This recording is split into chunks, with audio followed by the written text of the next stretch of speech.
Hello guys. So today we are going to see chapter number 4, financial planning of algebra standard 10th. In this chapter we are going to talk about GST. So what is GST and where does it come from?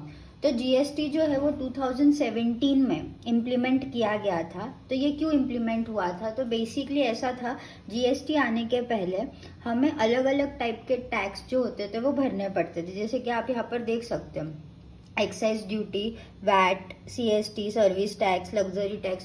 तो हर एक चीज़ के ऊपर मतलब अलग अलग चीज़ों के ऊपर अलग अलग टाइप का टैक्स था जो हमको पे करना पड़ता था.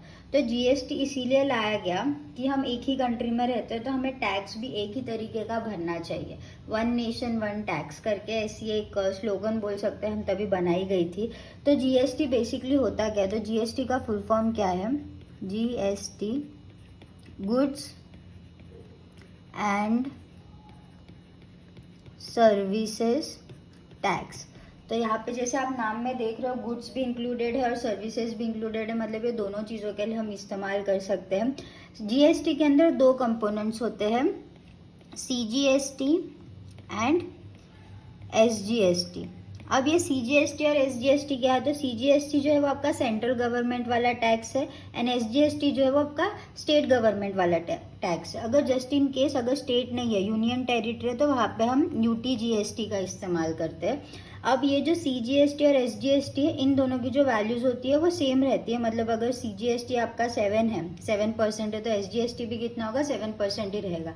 ये GST का आधा होता है हम बोल सकते हैं. इसके अलावा ये चैप्टर में आपको देखना है GST I-in. GST I-in क्या होता है? तो this is nothing but goods and services tax identification number. अभी आइडेंटिफिकेशन नंबर क्या है?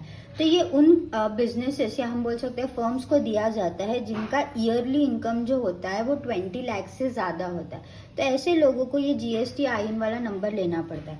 आप जैसे देख सकते हो इसमें बहुत सारे डिजिट्स दिए हुए. इसमें जो सबसे पहला नंबर है 27, ये जो है वो इंडिकेट करता है आपके स्टेट का कोड. मतलब आप जिस स्टेट में रह रहे हो, जैसे कि महाराष्ट्र के लिए 27 का यूज़ होता है.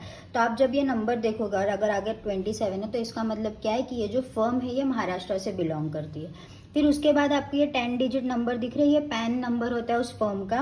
उसके बाद ये जो 1 दिख रहा है, इसका मतलब है कि ये नंबर से अभी तक सिर्फ एक ही कंपनी ने रजिस्टर किया हुआ है, उनके नाम पे, मतलब एक ही कंपनी है. Z जो है ये सब में होता है, यूनिफॉर्म है, बाय डिफॉल्ट दिया जाता है. एंड 5 जो है वो वैलिडिटी बताता है अपने को हमारे GST I-in नंबर का.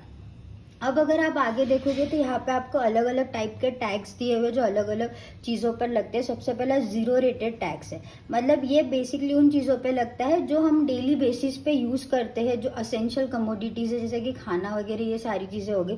तो वैसे अलग अलग टाइप के आपको टैक्स दिखेंगे यहाँ पे, लो रेटेड, स्टैंडर्ड रेटेड, ये सारी चीज़ें. तो बेसिकली आपको एक बार देख लेना है कितना है क्या है.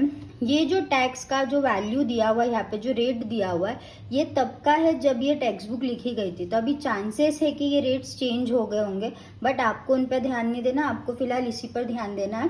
तो I hope you understood and thank you for watching.